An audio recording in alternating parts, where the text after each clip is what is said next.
Et pour les issues, on va commencer avec toi, Léna. Donc, c'est toi qui choisis The One Hand, The Six Fingers, lequel tu veux commencer. Eh ben, The One End d'abord. Et ben voilà, suffisait de demander.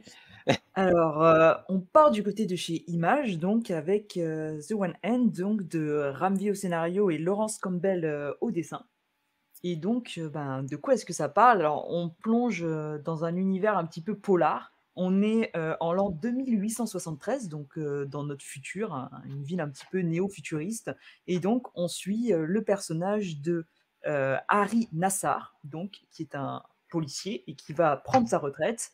Sauf que au moment où il va prendre sa retraite, il va y avoir un petit peu un élément déclencheur, puisqu'on va découvrir sur une scène de crime une main ensanglantée sur le mur, donc l'empreinte de la main, hein, pas la main en entier, hein.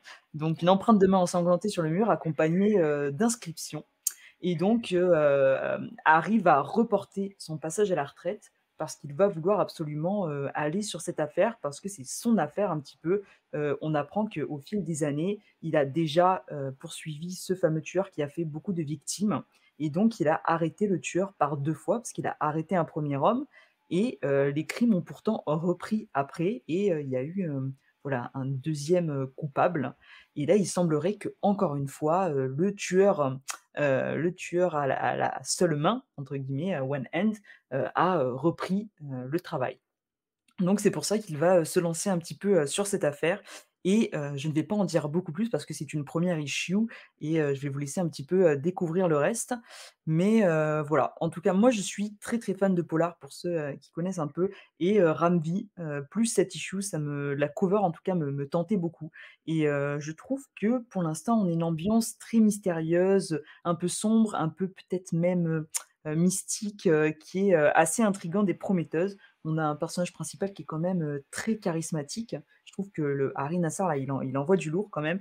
Et cette rupture entre voilà, monde futuriste, parce qu'on est un peu dans le futur et il y a pas mal d'éléments que je ne dévoilerai pas pour l'instant qui sont liés à ce monde. Et le côté très terre à terre, finalement, juste d'un flic qui part à la recherche d'un tueur et où il va y avoir toute cette dynamique entre un flic et un tueur en série. C'est quelque chose qu'on connaît, et en tout cas, c'est très bien vendu. On rentre très très vite dedans.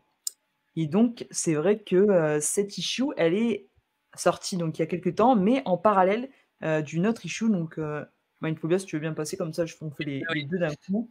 J'ai Donc, perdu. Elle est là. c'est ça. Et donc, il y a donc The Six Fingers qui est sorti il y a pas longtemps. Et donc, on n'est pas sur le même duo créatif, puisqu'on est sur Dan Waters et Sumit Kumar.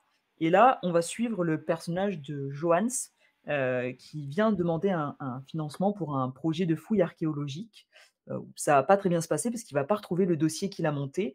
Et on le suit un petit peu dans son quotidien, dans son travail, puisqu'il travaille dans une centrale nucléaire.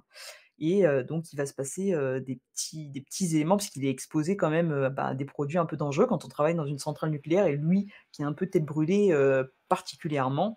Et donc on va comprendre peu à peu, je vais vraiment pas trop en dévoiler parce que je préfère laisser la surprise, mais que l'histoire de ce personnage, de Johannes, elle est liée, à l'enquête, de The One End. Et donc on sent que ces 2 récits vont être vraiment montés en parallèle, puisque à la fin de chaque issue, on a un petit teaser de l'issue suivante, mais de l'autre. Par exemple, à la fin de The One End, on avait voilà, quelques planches de Six Finger, et à la fin de Six Finger, on a quelques planches de tome 2, enfin de l'issue 2 de The Ouais. One End. Et ils vont sortir en alternance comme ça, et cette idée d'avoir un petit diptyque qui se répond, voilà, moi ça me hype vraiment, et puis je trouve que c'est très bien fait. Donc vraiment, pour l'instant, sur ces 2 premières issues, coup de cœur, et j'ai hâte d'aller sur la suite. Alors, je crois que Isoka, tu l'as lu aussi. Ouais. Je sais pas ce que tu en as pensé, toi, si t'as conquis aussi Ah ou pas. j'ai adoré. J'ai trouvé ça super. Donc on a Ramvi ouais, sur One Hand et Dan Mm, Waters sur Six Fingers. Il faut savoir que les deux auteurs, ils cohabitent déjà sur Detective Comics.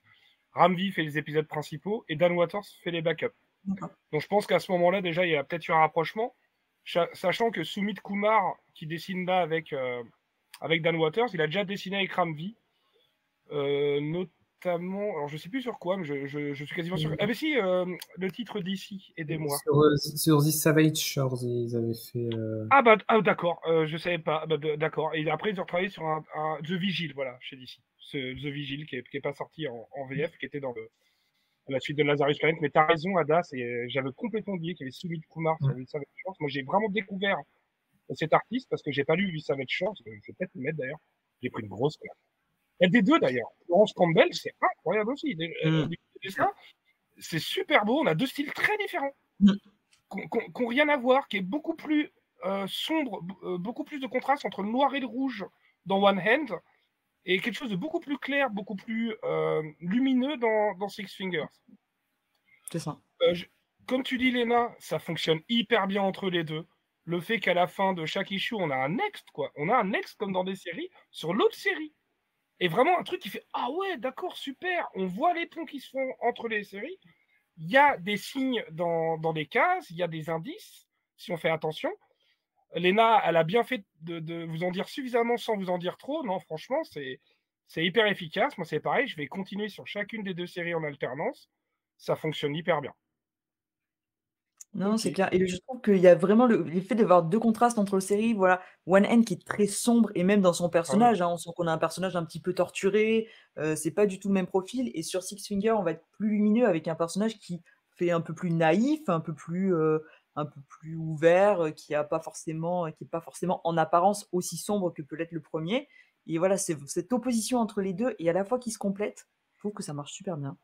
Ouais, c'est ça. Puis comme tu l'as dit, on a vraiment le flic qui c'est le jour de sa retraite là. Limite, il va bouffer le gâteau de sa retraite avant de reprendre l'affaire. Et à côté de ça, Johannes, c'est un petit jeune quoi.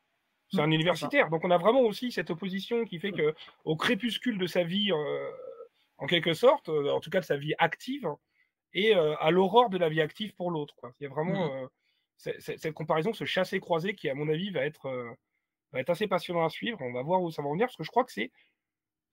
Alors, je sais plus si c'est 5 ou 6 de chacune des séries, mais c'est des 2 mini. J'ai pas fait mes devoirs, je sais plus. Je l'avais noté, mais je sais plus si c'est en 5 ou 6. Bah ouais, désolé, madame. J'ai pas l'info. Du coup, ça me rappelle un petit peu ce qu'avait fait Hickman avec House of X et Powers of Ten. Et vu que là, c'est deux auteurs différents, même ce qu'il y a maintenant avec Fall of the House of X et Rise of the Powers of Ten, qui du coup viennent conclure la période Krakoa en miroir de House of X, Powers of Ten. Du coup, c'est deux mini-séries qui en fait ne forment qu'un. C'est ça. Clairement. Mais là, Ramvi, Sumit Kumar, même je connaissais pas Laurence Campbell, mais c'est la planche sur la diapo d'avant. Ah, mais c'est tout le temps comme ça. Hein. Je suis vendu, mais à 200%. Franchement, rien que pour le trap, pour la colo. Ouais, la colo est ouf. Ouais, non, c'était incroyable. Hein. Comment, c'est... Non, ah oui, excuse-moi. Ah, je suis parti au mauvais moment. Attends. Voilà, je voulais retrouver cette planche-là qui est vraiment super belle. Je trouve, voilà, le côté sombre, le côté un peu cracra, le côté... c'est vraiment super beau. Puis Sumit Kumar de l'autre côté aussi. C'est fou aussi. Hein. Et puis je trouve, je sais pas ce que tu en penses, mais le fait de lire ça en VO et d'avoir vraiment, parce que si ça sort en VF, je sais pas comment ça sortira. Et là, en VO, le fait de pouvoir alterner chaque issue, je pense qu'en plus, il doit vraiment y avoir un gain de lecture où ça a vraiment été conçu pour être lu comme ça, ce que ne permettra peut-être pas la VF en sortant tout d'un coup. Et là, pour le coup, ouais, non, ce mode de lecture, je trouve que c'est super intéressant. Carrément. Ce serait intéressant de savoir est-ce qu'on peut lire les séries indépendamment. Ça me paraît compliqué. Je pense pas que ça ait été prévu comme ça. Et alors, je crois pas que ce soit une seule vision, je sais pas. Soit d'un côté la vision juste du détective et de l'autre la vision de ce personnage, je ne sais pas. Mais... Ouais. Mais en tout cas, oui, tu as raison. Je pense que si en recueil, à mon avis, on va faire One and 1, Six Fingers 1, One and 2, Six Fingers 2, etc. Enfin, à moins que, comme tu dis, Adas, pour Xbox, parfois il y a eu des petites inversions quand c'était nécessaire. Ils feront peut-être aussi. De toute façon, c'est eux qui vont décider au moment des rythmes de sortie. Quoi. Mais en tout cas, c'est limite un coup de cœur que c'est de numéro 1. Personnellement, c'est clairement, je vais sur les suites. Ouais. Ok, vous m'avez bien hypé. J'ai pas eu le temps de les lire. Je voulais les lire pour ce soir, mais j'ai clairement pas eu le temps. Mais plutôt curieux. Et puis oui, le travail sur les planches, quand je préparais les diapos, la couleur, surtout sur One Hand, il y a un travail sur la colo qui était vraiment incroyable. Ok, on passe.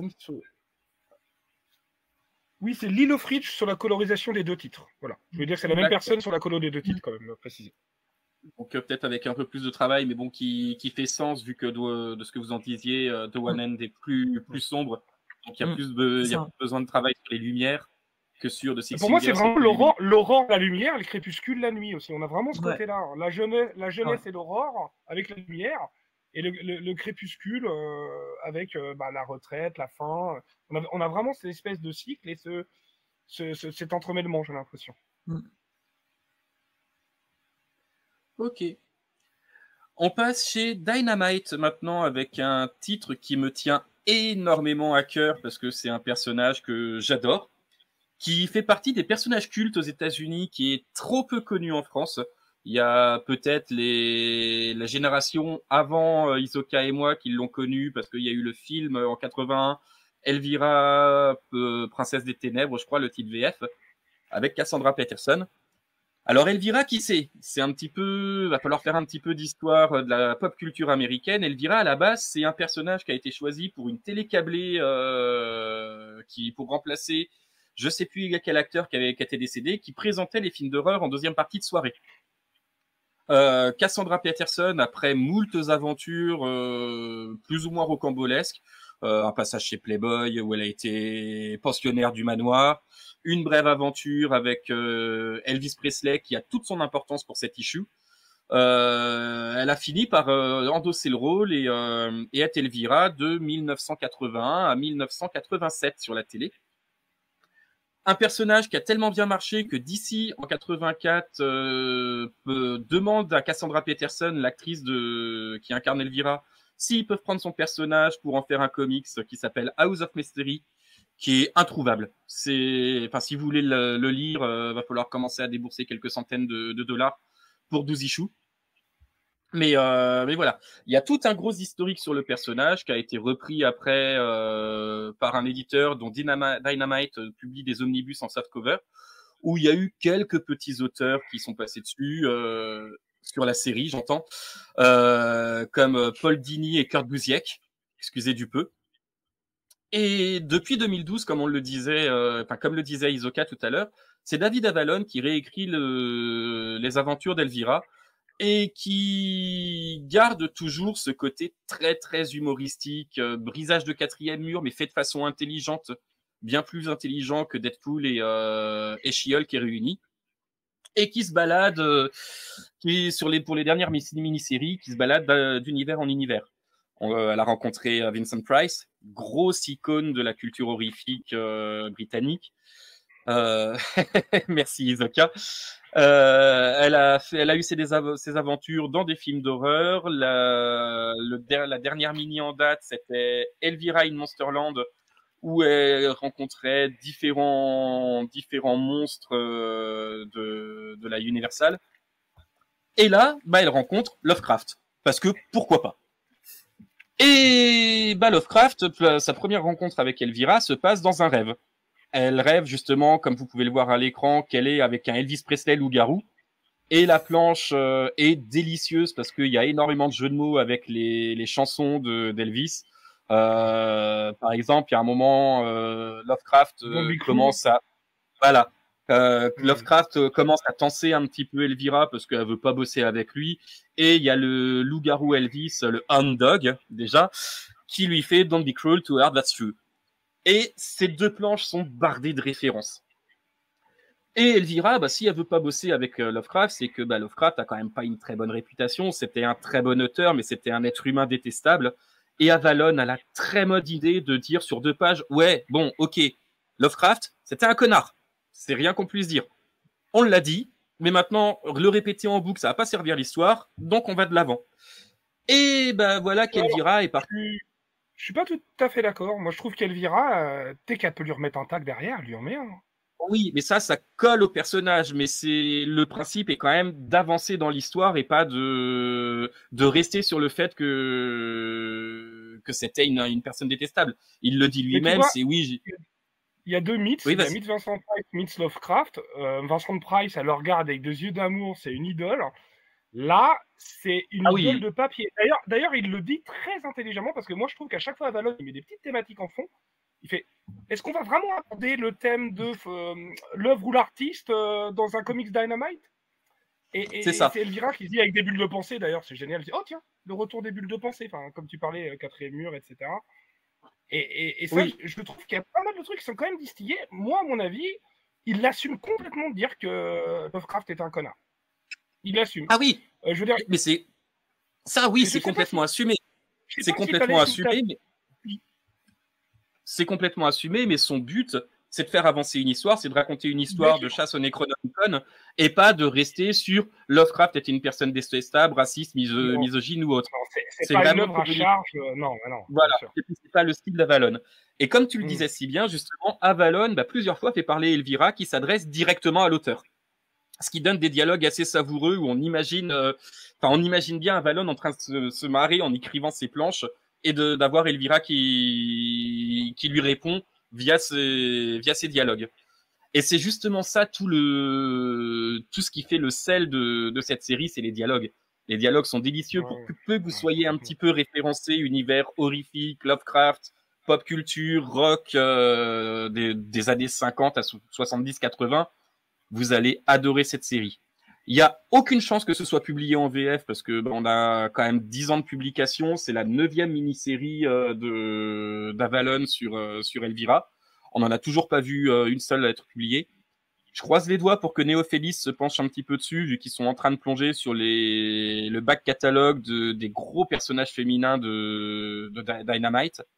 Mais après, à voir comment le travail de traduction va être fait, parce que c'est des jeux de mots qui marchent énormément bien en anglais et qui sont difficilement traduisibles.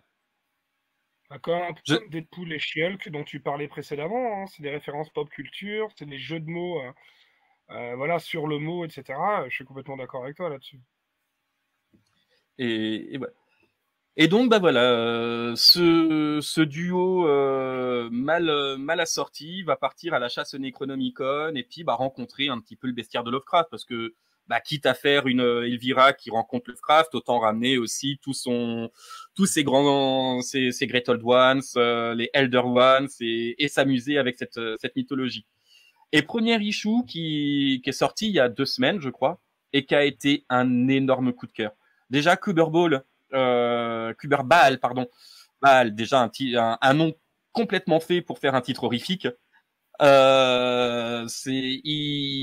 prend la relève avec brio du précédent dessinateur sur la série.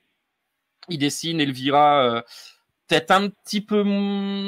Enfin, on continue à jouer sur la sexualité du personnage, mais c'est relativement fin, c'est jamais graveleux. Enfin, jamais graveleux pour être graveleux. Il y a toujours un petit peu d'humour et de finesse malgré tout derrière. Et voilà, c'est un gros titre fun, décomplexé et qui raconte quelque chose malgré tout. Et je sais que tu l'as lu, Isoka, donc je te laisse donner un petit peu ton avis dessus aussi. Disons, je confirmais, c'était déjà Q Warball sur Monsterland, en fait. C'est juste que je confirmais. D'accord. C'était déjà le même dessinateur sur la mini-série d'avant. Moi, c'est pareil, j'ai lu 20 issues d'Elvira en une semaine. J'ai rattrapé mon retard parce que ça fait plus d'1 an que j'attends le TPB Elvira meets Vincent Price. Ça fait 1 an qu'il est repoussé chez Dynamite. C'est pour vous dire, je pense que c'est compliqué quand même Dynamite, les ventes, et notamment les ventes d'Elvira. Effectivement, quand on voit ce personnage au décolleté aussi généreux que admirable, au départ, on se dit, oh là là, mais qu'est-ce que c'est encore ce personnage des années 90, là, à moitié des boobs à l'air. Et c'est un personnage, mais génial. C'est une femme forte, indépendante. En fait, il y a quelques blagues graveleuses, mais il y a qu'elle. Il y a que quand elle les fait que c'est d'une classe incroyable. Et quand il y a d'autres personnages qui s'y essaient, d'ailleurs, elle les remet à leur place et ça marche pas. Et en plus, elle leur dit bien, non, mais arrête tout de suite, il y a que moi qui peut faire ça. Et elle a ce côté à la fois indépendante, mais elle assume complètement son côté sex symbole, et puis comme quoi elle a fait tourner la tête de plus d'un adolescent, et à chaque fois qu'elle fait une petite référence, c'est assez drôle. À côté de ça, il y a du what... Non mais c'est fou, à chaque fois, à côté de ça, il y a du what the fuck, il y a un gros what the fuck, on part dans tous les délires. Moi je sais que j'ai lu toutes les mini, du coup ça commence par... Enfin, à part les 12 premiers numéros, qui est Mistress of the Dark, justement. Il a fait 12 numéros, 3 TPB de 4 numéros, donc... que je suis en train de réunir là. Après, il a fait donc The Shape of Elvira, où là, c'est la créature du lac noir, du coup, The Creature from Black Lagoon, qu'on aura aussi dans les Universal Monsters chez Image Comics. Ensuite, peut-être pas sous le même ordre. Non. Et du coup, du coup, ensuite, ouais, comme tu l'as très justement dit, Meet Vincent Price, Horrorland et Monsterland, où tu la vois se balader d'univers en univers. Non, c'est génial, c'est hyper bien écrit, c'est drôle, c'est subtil. Ça paraît pas, mais c'est subtil. Et en plus, je vous dis, il y a des thématiques qui sont super intéressantes, c'est-à-dire l'exploitation de certains acteurs-actrices dans The Shape of Elvira. Quand il passe d'un film d'horreur à l'autre, tout le monde en prend pour son grade. Hein. Kubrick et son côté monomaniaque, ce qui peut tirer à l'extrême de ses acteurs-actrices, notamment de Cheval du Oui, je crois que c'est comme ça qu'elle s'appelle, j'ai un doute. Je sais plus, non, je sais plus du tout, bref. L'actrice de Shining, je sais plus comment elle s'appelle. Oui, je m'en rappelle plus, mais je vois du coup. Et qui, elle, s'était plainte de Kubrick et de son côté vraiment jusqu'au boutisme, et ce qu'il pouvait exiger des acteurs et d'actrices. Mais en tout cas, ouais, tout le monde en prend un peu pour son grade, c'est drôle, c'est un petit peu révérencieux et en même temps assez classe. Une femme forte, indépendante et qui assume ce qu'elle est. Non, c'est vraiment une super découverte, pour moi, là, Elvira. C'est génial. Et juste pour conclure sur la série précédente, moi, il y a une planche, mais qui m'a fait, je crois que c'est la première fois que je ris de façon très sonore à la lecture d'un comics. Sur la précédente mini-série, ils sont en train de se balader de film de monstre en film de monstre pour trouver des loups-garous.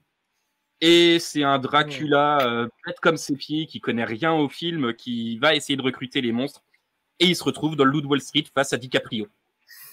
Et cette planche, mais elle est merveilleuse parce que tu vois Dracula, et attendez, vous êtes pas un loup, et il y a DiCaprio dans son rôle du personnage du Loup de Wall Street qui le regarde et qui fait mais qu'est-ce qu'il me raconte celui-là.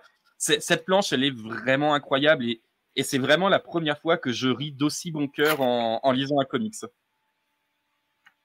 Et enfin voilà.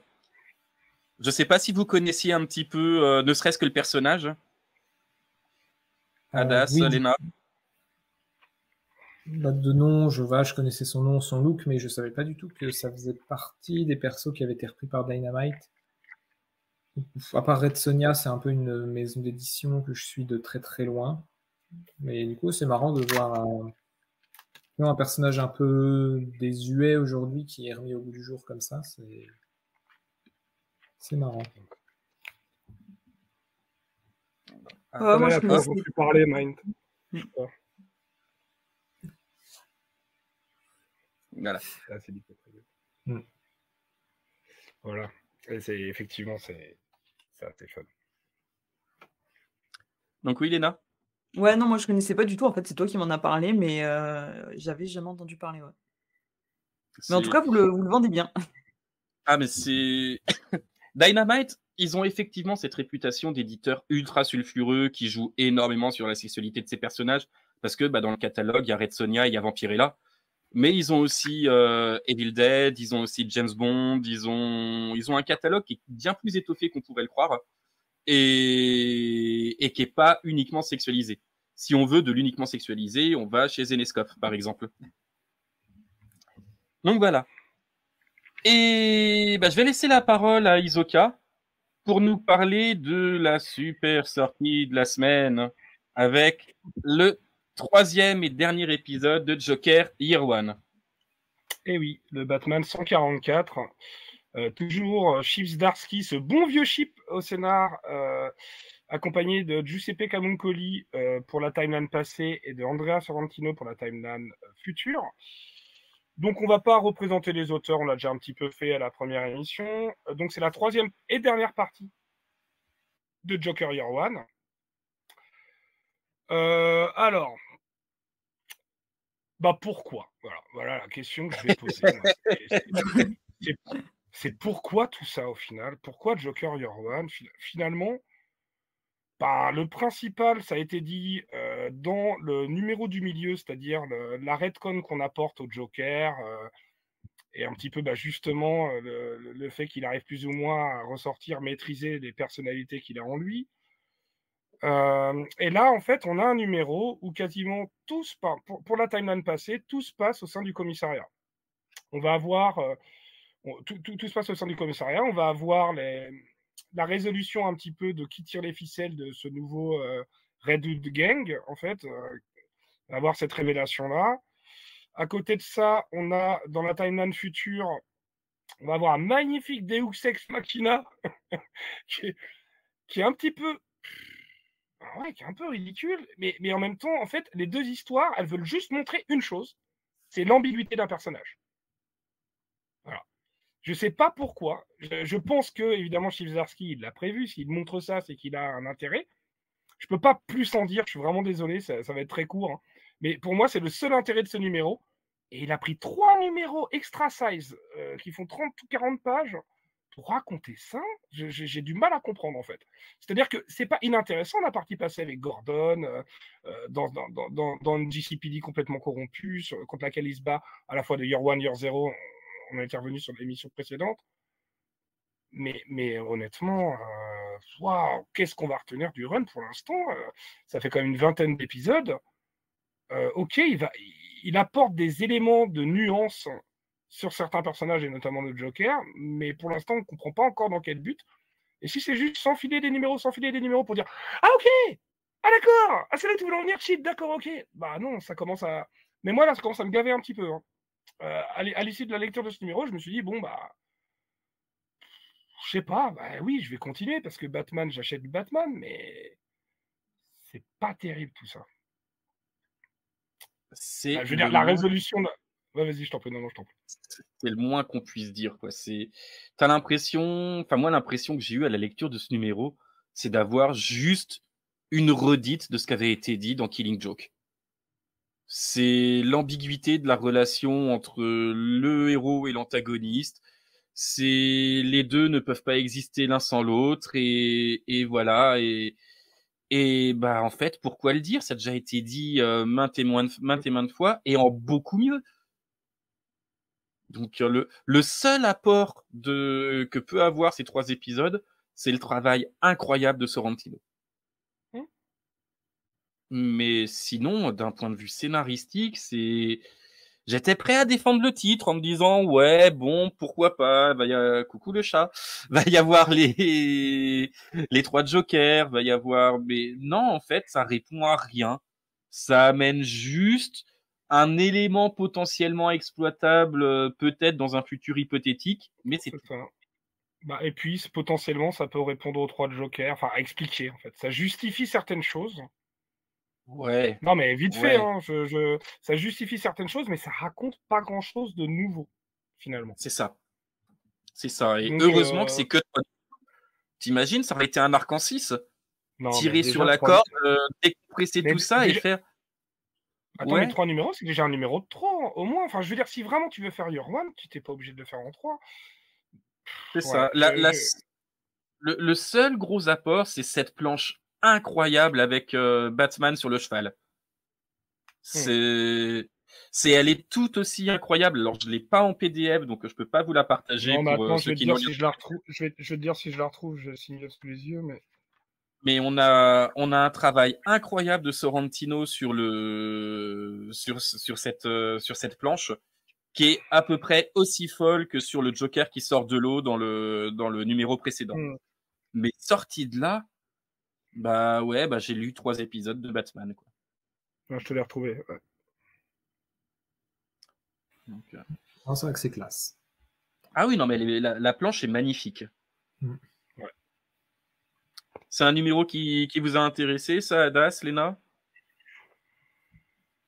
Moi, je suis pas du tout la continuité Batman et vous me donnez pas du tout envie de la suivre pour le coup.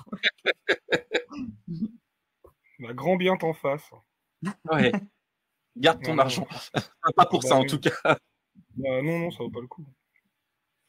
Non, je sais plus exactement ce que j'en avais dit là, il y a 2 semaines, mais ouais, j'aurais pu m'intéresser pour Zdarsky, mais les premières reviews VO, et surtout pour Jiménez qui dessinait les premiers épisodes, les reviews VO m'avaient un peu refroidi, et puis voilà, j'ai préféré aller vers d'autres titres qui sortaient à cette période-là plutôt que Batman. Batman me fatigue vite, en plus.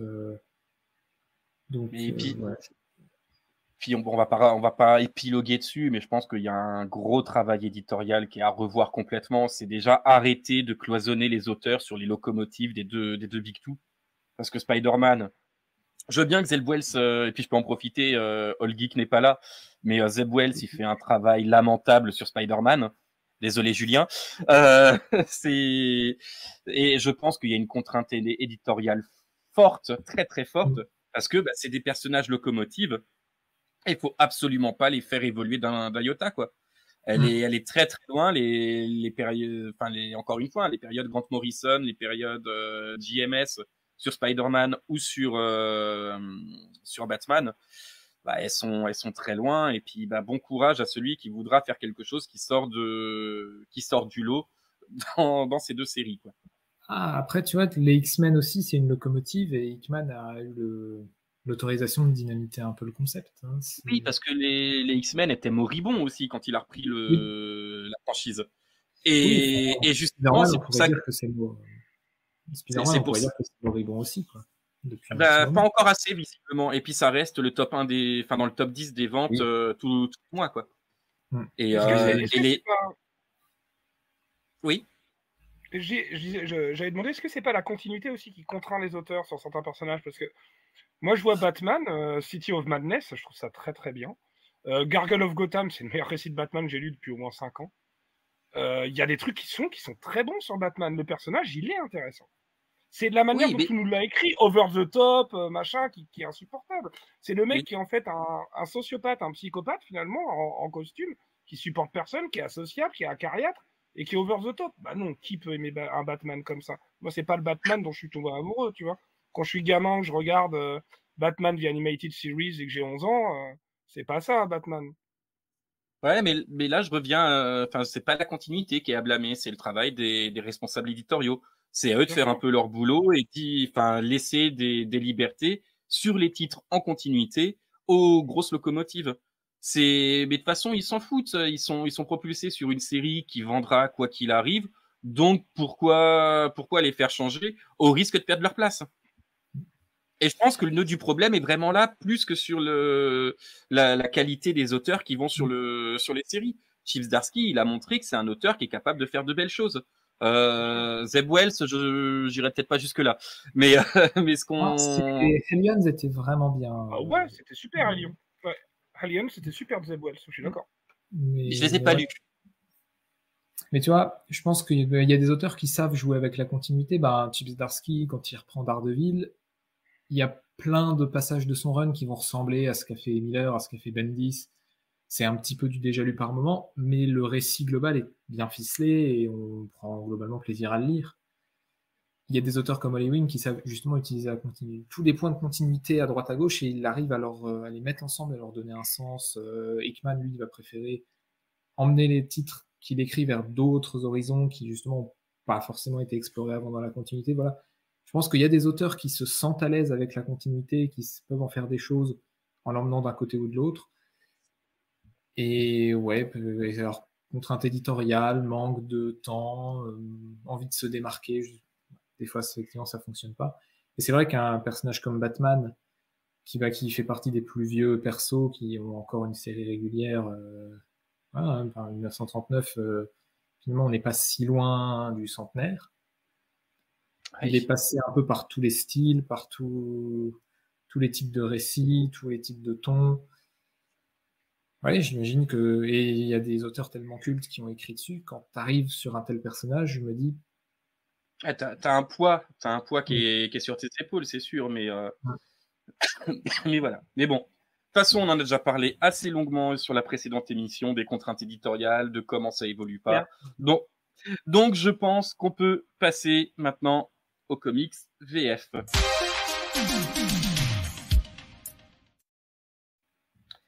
Et on va commencer.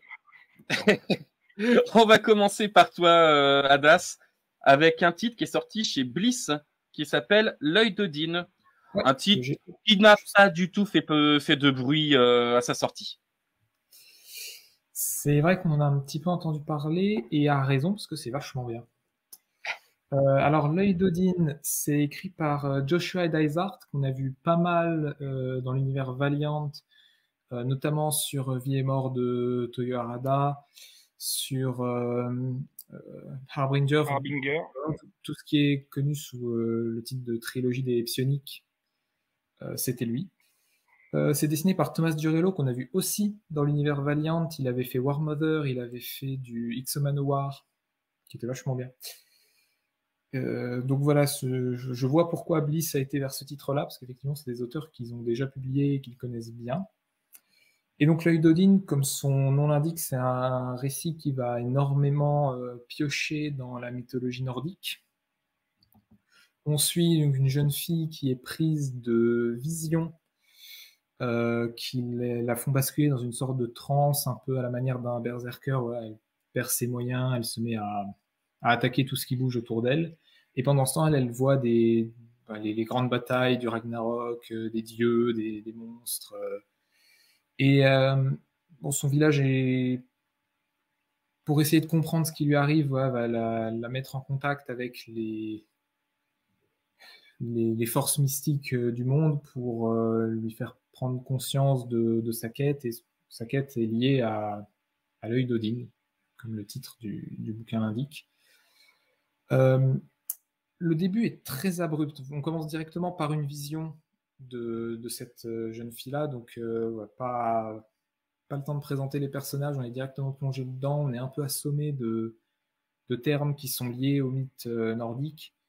J'imagine que quelqu'un qui n'est pas trop familier pourrait être un peu perdu par la manière dont ça commence. Ça finit de manière assez abrupte aussi, parce qu'il y a... On a une conclusion pour l'histoire pour l'arc du personnage, mais qui mène aussi vers une suite de sa quête. Donc là-dessus, la fin est un petit peu frustrante.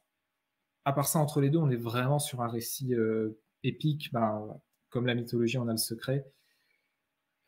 Et on voyage par des lieux assez fabuleux qui bénéficient complètement des dessins de Thomas Durello. Enfin, la planchette, il le montre pas mal, c'est magnifique.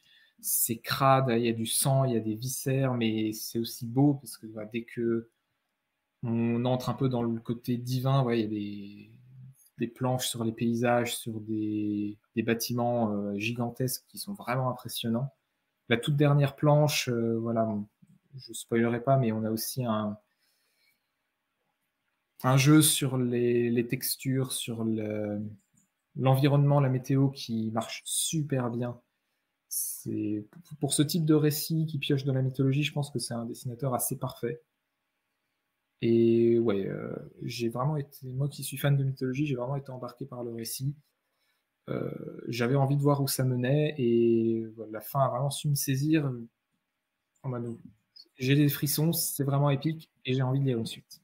Donc c'est que ça fonctionne. Ok. Je sais pas de qui d'autre l'avait lu.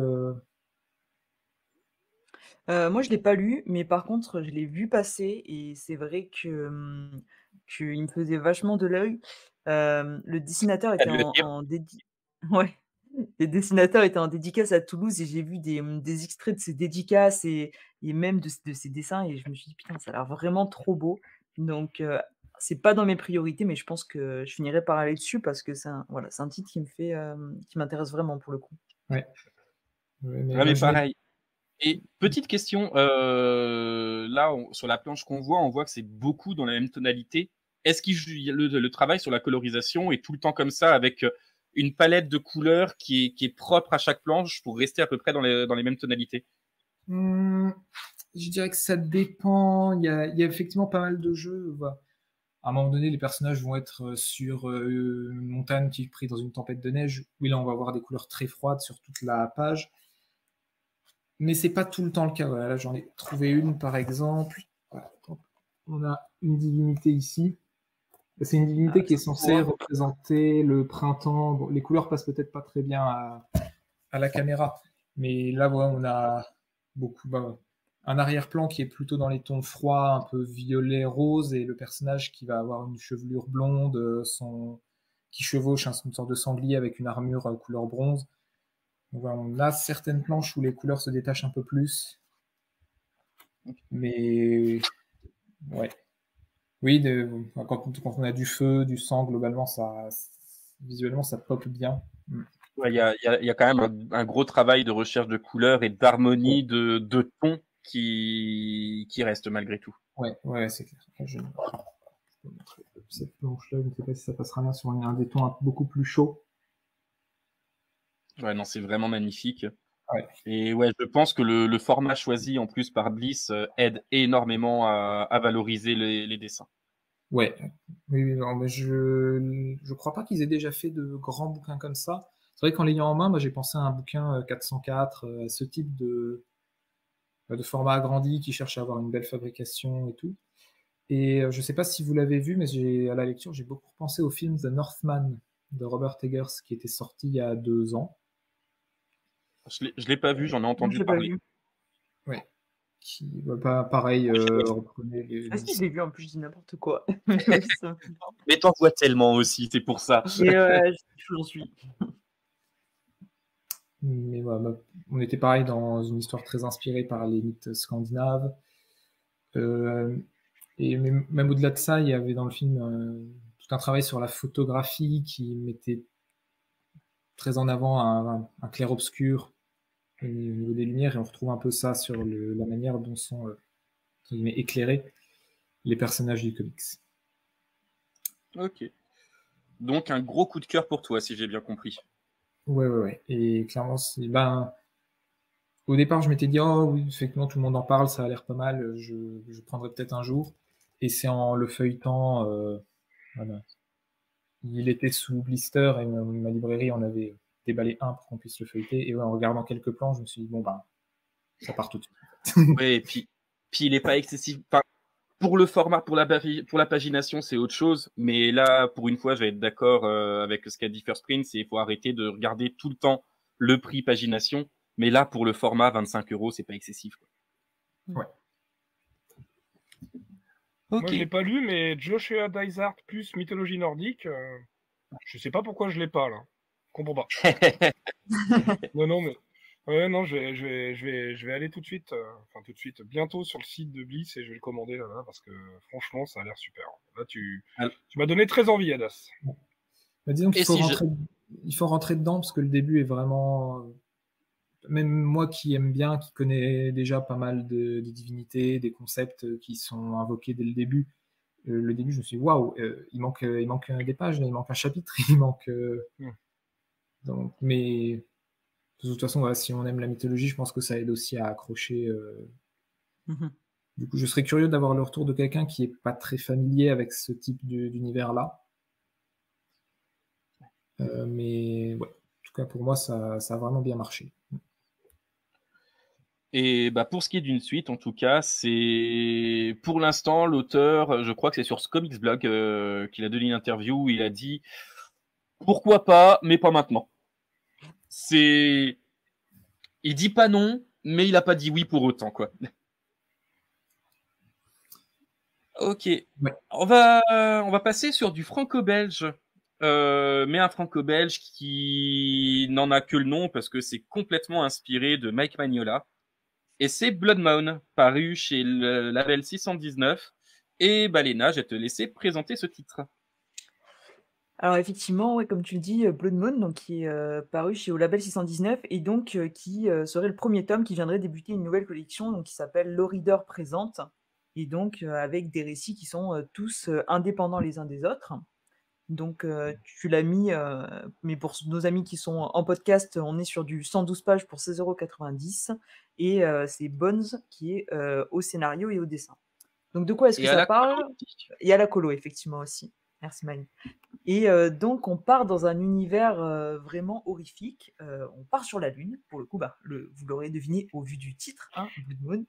Et on suit donc une équipe qui est dans une exploitation minière et où clairement, bon, ça n'a pas l'air d'être la fête tous les jours. Hein, c'est pas une destination de rêve, mais la paye est bonne, donc ça justifie quand même le fait de s'exiler sur la Lune pour faire un boulot, bon, qui est pas toujours très fun, mais le quotidien hein, des travailleurs de cette exploitation va être un petit peu perturbé quand ils vont retrouver un corps qui est, on peut le dire, affreusement mutilé. Voilà, c'est quand même une BD pour public averti parce qu'il y a des trucs qui sont assez gore. Et donc, on retrouve un corps et donc il y aurait un tueur sur la station en liberté.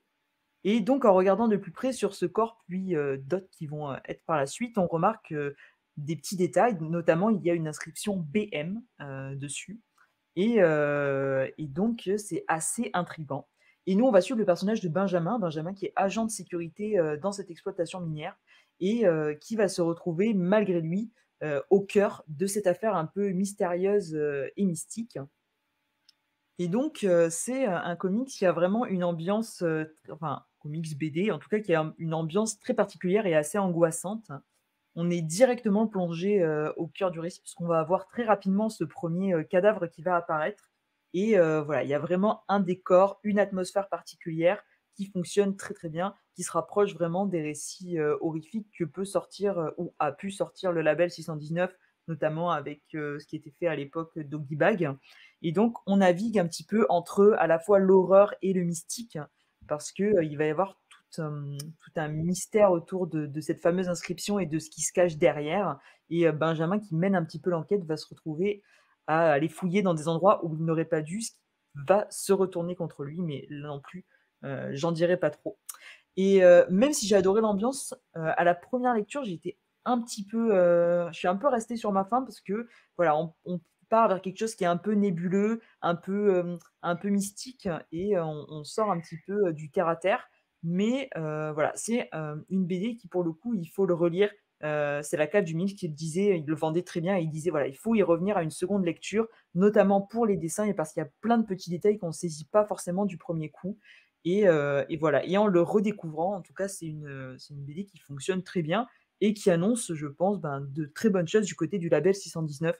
Voilà, moi, je suis toujours un peu satisfaite de leur travail, que ce soit travail éditorial, leur choix. Franchement, souvent, c'est des récits qui sont de qualité avec de belles éditions.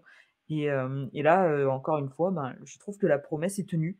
Et voilà, pour tous ceux qui sont un petit peu fans de ce qu'ils peuvent faire, que ce soit sur le reader, sur Doggy Bag, je pense qu'ils pourront y trouver leur compte.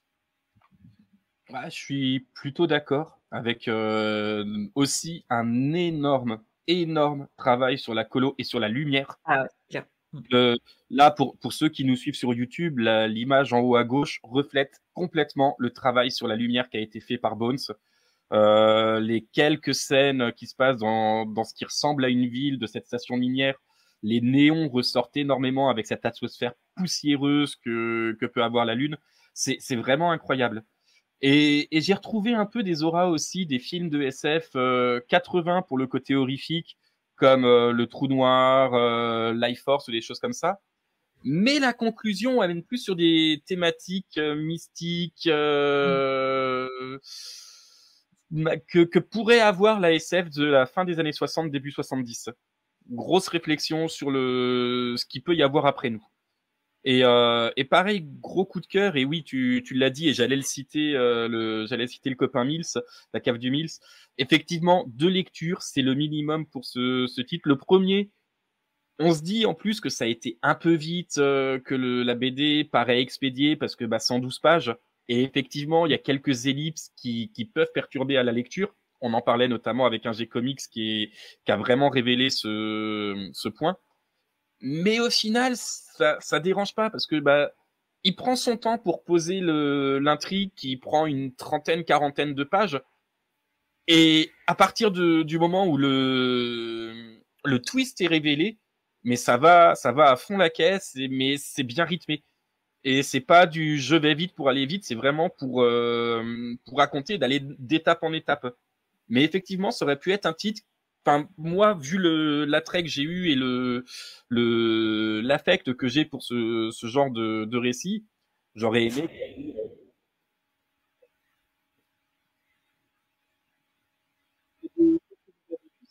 Oula, je pense que ton micro s'est débranché. Ouais. Donc ça a switché le micro. Je regarde ça. C'est bon? Non, c'est bon. Ouais, j'ai eu une micro-perte, désolé. Donc je demandais, ouais, Isoka, Das, c'est des choses que vous avez que vous avez lues? Non.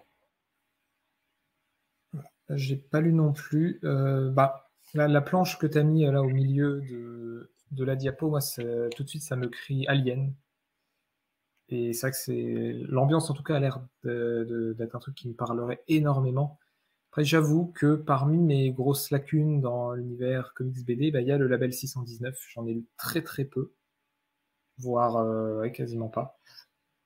Il faudrait que je me penche. Et celui-là, aurait vraiment l'opportunité de me parler, je pense.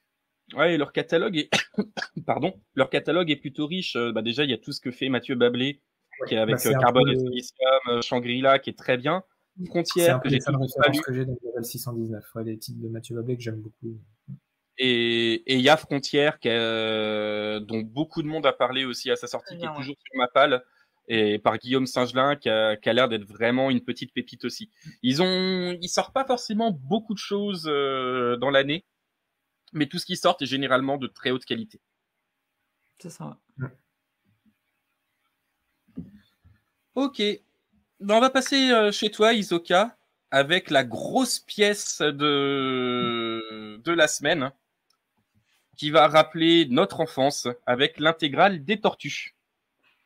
Et oui, les Tortues Ninja, donc la série Teenage Mutant Ninja Turtles, hein, je rappelle, hein, pour les plus anciens qu'avant, on avait essayé de transformer le titre en Teenage Mutant Hero Turtles, parce que Ninja, c'était pas bien.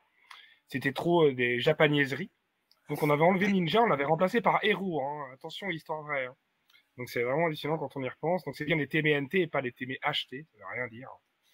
Donc, et oui, les Tortues Ninja, donc comme on l'a dit tout à l'heure, créés par Kevin Eastman et Peter Laird en 1984. Alors, on n'a pas la toute première série, hein, c'est pas ça qui est compilé dans les intégrales Tortues Ninja. C'est un reboot. C'est un reboot. On a relancé la série au début des années 2010 environ.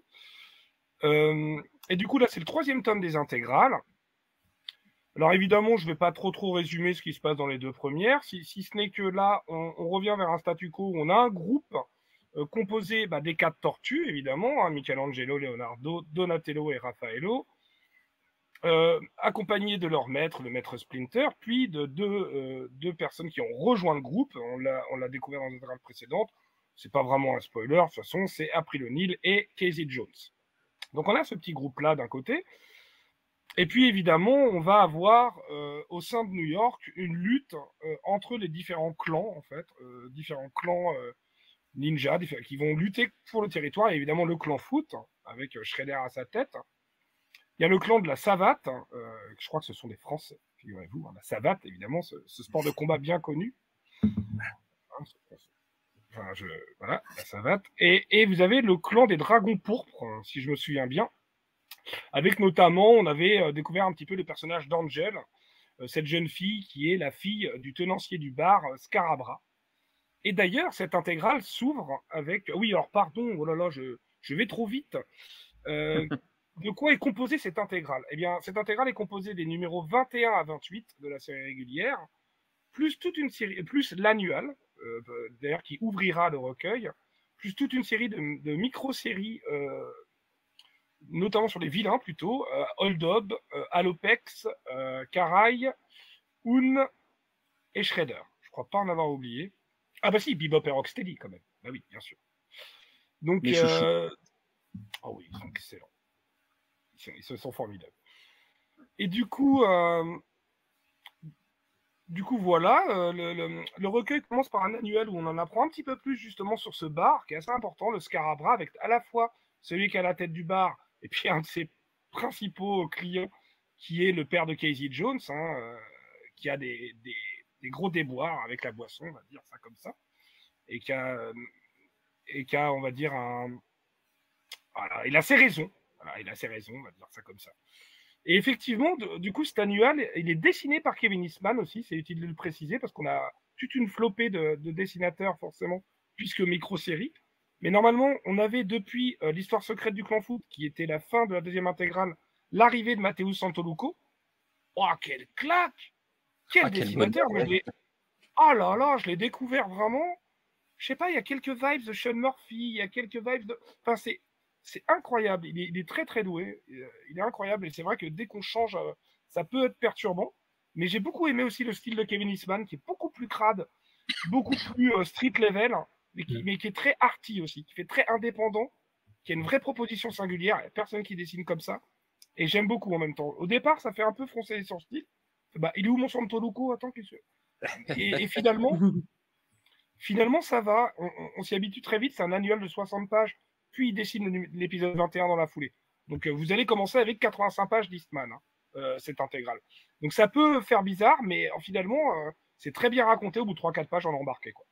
Donc voilà, on s'intéresse un peu plus au bar, parce que ça va être important. Évidemment, les micro-séries sur les vilains, notamment les bras droits de Shredder qui sont menacés, je ne vais pas expliquer pourquoi. Donc ce sont Alopex et Caraï, qu'on a déjà découvert dans les précédentes intégrales. Et puis les tortues vont connaître un débois, ils vont perdre un de leurs membres et ils vont aller à la recherche de ce membre-là. Ils vont perdre un membre et un autre membre va subir voilà, des blessures très importantes. Donc il se passe plein de choses et avec enjeu principal, vous le voyez sur le visuel pour ceux qui regardent l'émission, City Fall, c'est la chute de New York. Donc ça va être vraiment l'événement principal autour de ça, la lutte de pouvoir entre les différents clans. Voilà, encore une excellente intégrale. Moi, j'ai découvert des Tortues Ninja avec ces intégrales et franchement, je suis ravi de ne pas être allé sur les premières éditions. Je suis navré, mais iComics, ils n'ont pas fait le boulot comme il fallait la première fois. Ils n'ont pas tout fait pour vendre les Tortues Ninja. Ils ont beau pleurer pour dire « je comprends pas, ça se vend mal, on n'est pas rentable ». Tu commences pas avec le tome 1 à l'épisode 15, 14, je sais plus. Oui, il y a eu un gros poids éditorial. Ouais, avec Soleil qui avait encore les droits et après ils ont sorti l'intégrale 0. En plus, il y a un problème de prix, comme souvent quand même avec iComics. Donc, moi, j'étais pas rentré dedans. J'avais acheté le tome 1 qu'ils avaient bradé, je crois, à un moment à 6,95, enfin à moins de 10 euros. Il y a eu un prix comme ça sur le tome 1, c'est comme ça que j'étais allé dessus. J'ai lu 5-10 pages, je me suis dit, mais je capte que dalle, mais je comprends rien, c'est pas ça mes Tortues Ninja. Et franchement, quand iComics en plus révèle que eux, les intégrales, c'est pas comme ça qu'ils les auraient faites, je suis bien content qu'IDW, ils ont imposé en fait ça. Parce que en termes de fluidité et d'ordre de lecture, il n'y a pas mieux. C'est parfait. On voit bien que les micro-séries, elles répondent aux épisodes de séries régulières directement. Donc, c'est vraiment un énorme plaisir à lire. Ça se lit à une vitesse. Enfin, il y a un rythme, il y a quelque chose. Moi, honnêtement, les 410 pages, je ne les ai pas vues passer. Hein. J'ai lu ça en 2 sessions, je crois. Ça se lit à une vitesse folle. C'est un plaisir. Donc, et si j'avais apprécié les 2 premières intégrales énormément, alors là, on tutoie les sommets, c'est le top. Là. Pour moi, c'est ce que j'ai lu de mieux des Tortues Ninja jusqu'à présent. C'est génial, super tome. De toute façon, depuis le début, super série. Et comme je disais, cette édition-là, elle est vraiment super. Avec l'insertion des micro-séries tout bien comme il faut. Voilà, c'est génial. J'ai adoré Tortues Ninja Intégrale 3. Ouais, non, alors j'ai commencé seulement à lire l'annual ce soir, mais bon, c'était un peu compliqué de lire les 400 pages en l'espace d'une demi-heure. Mais effectivement, alors déjà, moi, le style d'Eastman, pardon, j'aime énormément. Oui, c'est daté, oui, c'est années 80, oui, c'est complètement indé, mais qu'est-ce que ça fait plaisir. T'as l'impression d'être sur du crayonné avec du gros aplat de feutre pour donner de la couleur. C'est vraiment incroyable. Et oui, la qualité d'édition, elle est vraiment incroyable. Édition complètement identique à l'édition VO pour le même prix. Pour le coup, les intégrales VO chez IDW en souple sont à $40. On est à 39,95 en euros. Donc voilà, là, le choix est fait pour le coup. Et autant je peux cracher sur la politique tarifaire d'IDW, où Sullivan dit très souvent qu'il y est pour rien, que c'est Brajlon qui impose les tarifs et tout. Autant là, pour le coup, sur les intégrales comme elles sont présentées, il n'y a rien à redire. C'est vraiment de beaux pavés à lire, bien fabriqués. On est sur l'esprit, enfin pour ceux qui connaîtraient pas encore, on est sur l'esprit des Chronicles, sans la fragilité des Chronicles. Et non, c'est une série qui, si vous connaissez les Tortues que par les dessins animés des années 80 ou les films modernes, lancez-vous là-dessus, vous allez avoir une vraie proposition. Ouais, c'est ça. Un titre que vous avez lu, Adas et Elena? Moi, je suis dessus là, donc j'avais jamais lu les Tortues en fait avant de commencer par ces intégrales et effectivement, c'est pour ceux qui n'ont jamais lu, c'est une super porte d'entrée parce que c'est super bien conçu, c'est linéaire et du coup, moi je suis avec ces intégrales. Là, j'ai lu la moitié de celle-là qui pour l'instant me plaît beaucoup. Donc voilà, hâte de poursuivre la lecture.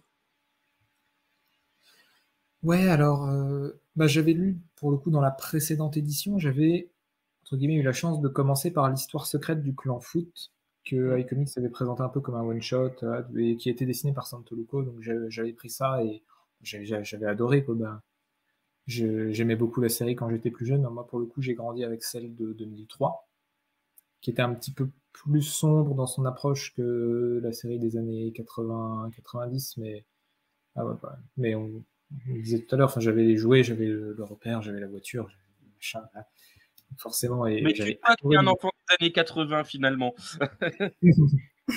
dans l'esprit.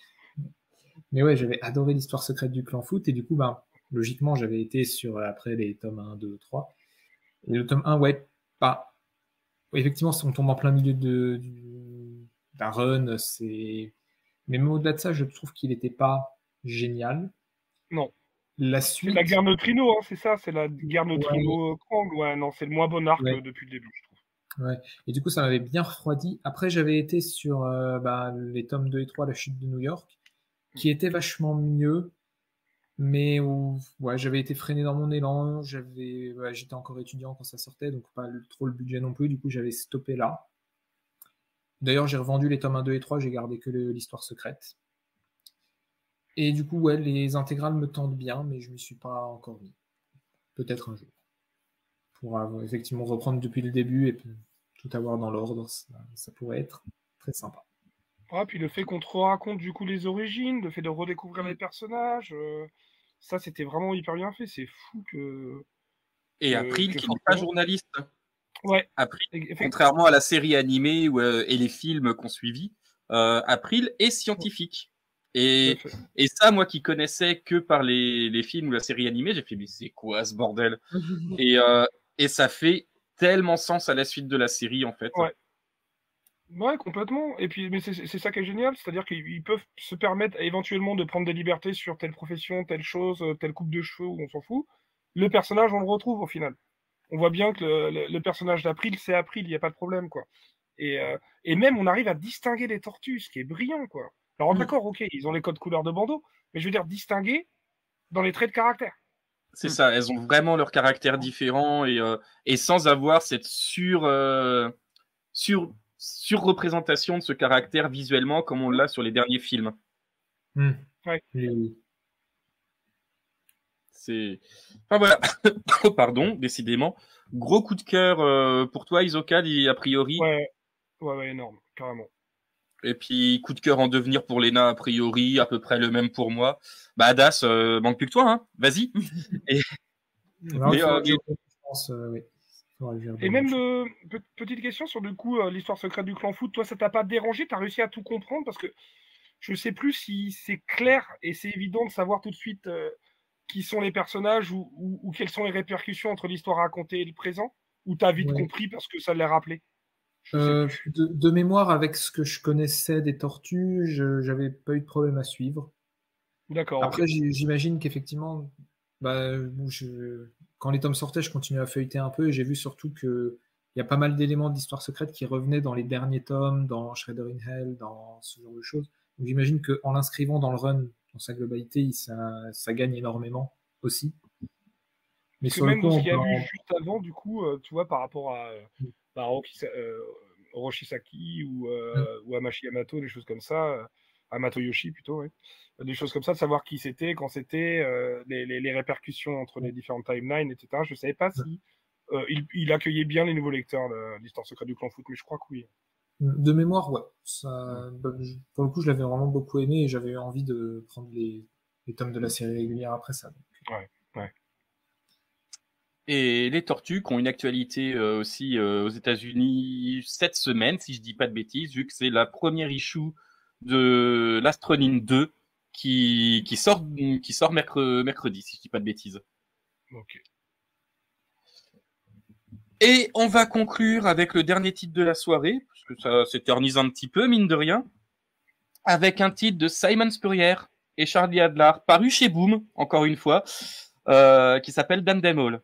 Alors, Cy Spurrier, c'est quelqu'un qui est très, très attaché, a priori, à l'univers de John Constantine et le Blazer. Et ça ne se ressent pas du tout à la lecture de ce tome. Et Charlie Adler, dessinateur qui a fait La Joie avec Kirkman de Delcourt, en dessinant toute la série Walking Dead. Ah, pas tous. Euh, Parce que il je me crois que semblait qu'une grande partie. les premiers numéros sont faits par comment il s'appelle Euh, Harris, non pas Harris, Tony. Moore, hein. Tony. Ah oui, Tony c'est Moore. vrai. C'est vrai que c'est Tony Merci, Moore au Léna. début.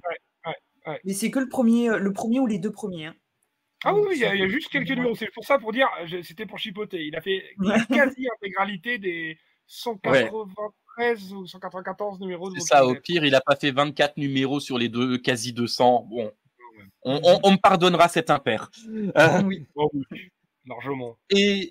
Et donc, Cy Spurrier, il a été un petit peu débarqué de Constantine, enfin de Hellblazer, la dernière série qu'il écrivait. Et on sent qu'il avait encore des choses à raconter parce que cette série, c'est du Hellblazer. On suit une démonologue qui a tout appris de son oncle, qu'on voit jamais vraiment complètement, mais qui fait tellement penser dans les façons d'agir, dans le côté pourri et qui essaye toujours de s'en sortir par une pirouette qui va mettre tout le monde dans la sauce à Constantine justement. Et Ellie Hawthorne, le personnage principal, en prend tous les atours. Elle est alcoolique, toxico, démonologue, blasée et anglaise. Elle est juste pas blonde. Et sur ce premier arc, son cher tonton, qui est la seule personne en qui elle accordait sa confiance, bien que ce soit un gros pourri, est mort. Et en parallèle de ça, il y a des démons qui commencent à apparaître un petit peu partout et tout le monde peut avoir un démon. Si vous vous rappelez l'émission précédente, tout le monde avait un génie. Là, les 72 démons de l'enfer sont sur Terre, contrôlables complètement par les humains. Et en plus, c'est pas forcément les démons qu'on nous décrivait dans la culture populaire de ces 2000 dernières années. Ils sont pas tous. On a perdu Léna. Ils sont pas tous pourris. Ils en ont pas tous après l'humanité. Et ce sont des personnages qui n'aspirent qu'à une chose, retourner dans leur dimension. Mais malgré tout, il y a une confrérie, la secte des 500, si je dis pas de bêtises, qui cherche à s'octroyer les pouvoirs de ces démons pour pouvoir régner, et des personnages en particulier. Ce qui fout un bordel phénoménal dans Londres, et où Ellie, elle est obligée de composer entre le deuil de son oncle et l'explication du pourquoi du comment. Et la révélation n'est pas vraiment celle qu'on attendait. C'est un titre que j'ai beaucoup, beaucoup, beaucoup aimé. Alors oui, c'est bavard. C'est très bavard, mais c'est du Cy Spurrier. Donc on sait à quoi s'attendre si on connaît un peu l'auteur, on sait qu'il a beaucoup de choses à dire. C'est cependant très très bien écrit, c'est écrit avec finesse, il y a pas mal de bonnes choses qui sont amenées, dont le journal de... Comment s'appelle l'oncle ? Alfie Hawthorne, Alfred. Alfie Hawthorne, qui permet de nous apporter des éléments de précision sur l'histoire qui est racontée au fur et à mesure, l'identité des démons, qui sont l'identité des groupuscules occultistes, leur intelligence supposée, enfin voilà. C'est vraiment un titre qui est très très bien écrit, qui est une maxi-série en 12, dont on a les 6 premiers épisodes, et Charlie Adler, bordel. Alors ça fait bizarre de le voir colorisé, quand on est habitué à Walking Dead et c'est très en noir et blanc, mais qu'est-ce que c'est bien, c'est vraiment vraiment vraiment bien dessiné. Alors attendez, un petit bug de mon côté, rien de grave. Non, il caractérise très bien ses personnages. Alors la fliquette afro-américaine fait quand même beaucoup penser à Michonne. Quand j'ai vu le personnage arriver, c'est clairement à elle que j'ai pensé. Elle a des flingues, elle a pas des katanas, mais visuellement, elle lui ressemble quand même beaucoup. D'un point de vue caractère, pas du tout. Elle est tout aussi paumée qu'Ellie, et c'est pour ça qu'elles continuent leur chemin ensemble. Et voilà, on a une bonne histoire de démonologie, ce qui est quand même plutôt assez rare. C'est une histoire de chasse aux démons, Supernatural étant passé par là, c'est jamais très transcendant. Là, on a quelque chose de poisseux qui reste sur cet esprit Vertigo qu'il y avait dans les années 80-90. Et ça fait tellement de bien à lire. Je l'ai lu cet après-midi pour pouvoir le présenter justement, et j'ai pas boudé mon plaisir, quoi. C'est vraiment un très très bon titre qui est pas vendu cher. Politique tarifaire de Delcourt oblige. Si iComics sont parmi les plus chers de la tribu, Delcourt sont plutôt parmi les moins chers. Et on est sur un format type Deluxe pour 17,50 €. On a à peu près 160 pages. Et c'est un super titre. La colo, elle est pas exagérée. C'est juste quelques nuances de couleur par-ci par-là. Les seules exagérations potentielles qu'il peut y avoir sont autour de démons, mais ça fait sens avec leur apparition. Et non, c'est un gros coup de cœur des sorties de ce mois de février que j'ai pu lire pour moi. Je te rejoins plutôt. Alors, je l'ai pas encore terminé. J'en suis à la moitié, on va dire. Mais ouais, j'aime beaucoup C. Spurrier. J'ai adoré ce qu'il a fait sur les X-Men, sur le personnage de Légion, sur Diablo dans la période Krakoa. J'avais beaucoup aimé ces Constantine, et c'est vrai que ça fait plaisir de se replonger dans le même type d'ambiance. On sent qu'il s'en sert soit pour écrire des choses qu'il n'a pas pu écrire chez DC ou qu'il n'a pas eu le temps d'écrire chez DC. Et ouais, c'est vraiment bien. Ouais. Ah, et puis tu sens cet affect à tout cet univers magique de DC. D'ailleurs, il est même revenu à écrire la nouvelle mini-série Hellblazer Dead in America. Ouais. C'est peut-être DC qui allait le chercher quand ils ont vu Dan de Mol aussi. C'est pas impossible. C'est clairement pas impossible. Et j'ai pas encore lu le deuxième numéro, mais c'est très très prometteur. Et voilà, clairement, la caractérisation, c'est du Constantine. Aussi bien pour Ellie que pour Alfie. On a l'impression de voir John et Johanna un peu, tu vois. C'est ça. Même si elle crache sur le caractère, le côté pourri de son oncle, c'est la même. Hein.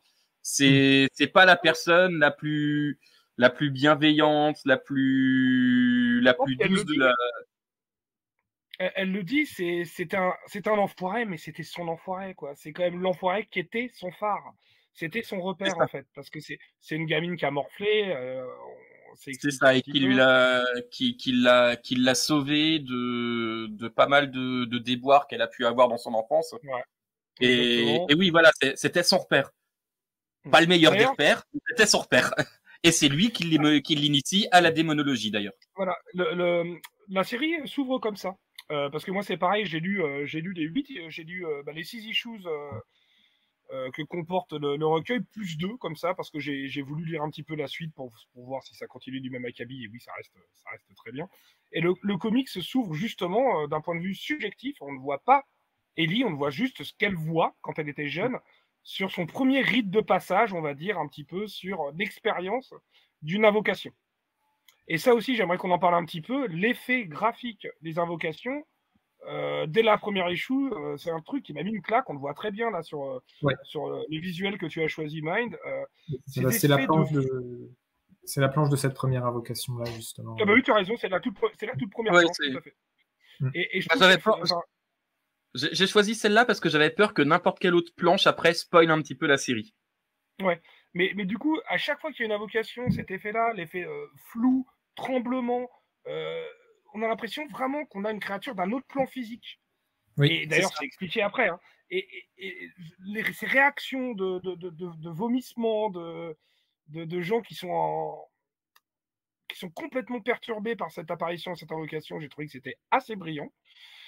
Et puis, les dialogues sont délicieux, quoi. C'est hyper bien dialogué.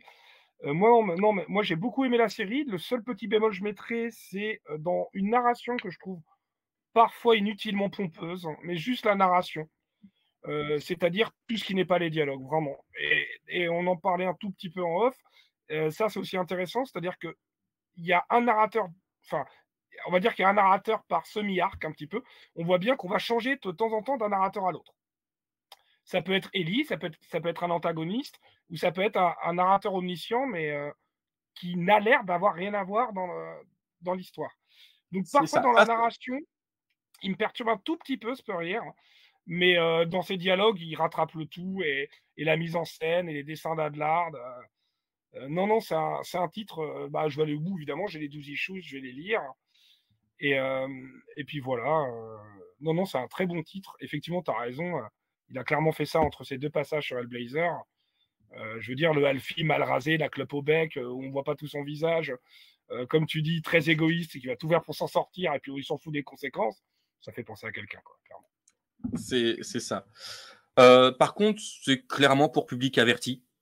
Il y a des planches qu'on ne peut pas montrer sur YouTube pour des raisons évidentes. Mais ça fait du bien aussi, des BD. Mais non, mais elles sont très bien, ces scènes, en plus, je trouve. Oui, et en plus, voilà, c'est jamais gratuit. Non. Il y a toujours une raison scénaristique, c'est pas des scènes gratuites. C'est toujours bien pensé. Enfin, ça amène toujours quelque chose, en tout cas. Ça participe aussi à, effectivement, à ce feeling un peu vertigo qui est totalement logique avec une inspiration Hellblazer.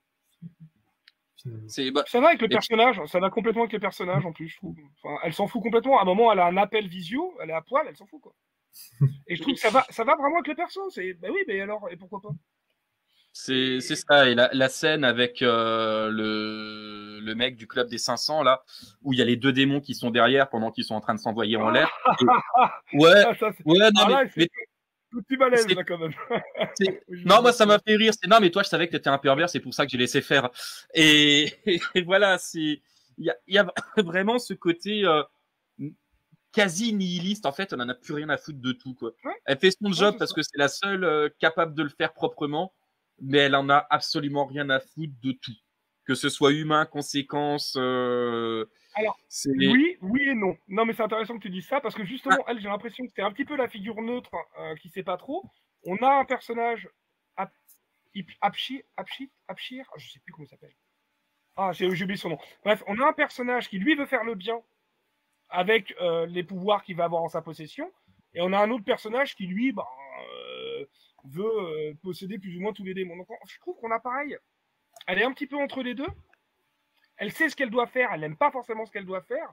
Et en fait, je trouve qu'elle montre quelque chose qu'elle n'est pas forcément au fond d'elle. Donc c'est pour ça que je dis, je suis d'accord avec toi. On a l'impression qu'elle s'en fout de tout, qu'elle envoie tout balader. Et puis on le voit sur une scène précise. Alors je crois que c'est dans les 6 premiers numéros, je ne sais plus, mais il y a une scène qui est très émouvante, où on voit toute sa fragilité et sa faiblesse aussi. La scène avec ses différentes familles. Quand son oncle vient la chercher. En fait, c'est une scène où elle se confie à un démon. Voilà. Ouais, non, ça, je l'ai pas encore, on l'a pas eu sur les. Alors, autant pour moi, c'est peut-être dans le 7 ou le 8, autant pour moi, d'accord. Mais si tu es en avance aussi, comment tu veux qu'on y arrive, hein? Non, mais comme quoi, je rebondis sur ce que tu disais, ouais, c'est quand même une super lecture, tu vois, parce que j'ai lu les 6, j'aurais pu m'arrêter là, je dis, c'est bon, j'ai lu les 6 numéros, on va pouvoir en parler. Non, j'ai eu envie de continuer quand même, donc ouais, non, c'est une série qui fonctionne très bien. Là, clairement, le design des démons, je veux dire, Andros, moi je retiens Andros, incroyable. Le Xenopolius m'a fait beaucoup rire. C'est ou un chameau ou un babouin, ou on sait pas trop, et puis on saura jamais vraiment ce que c'en est et ce qu'il en est.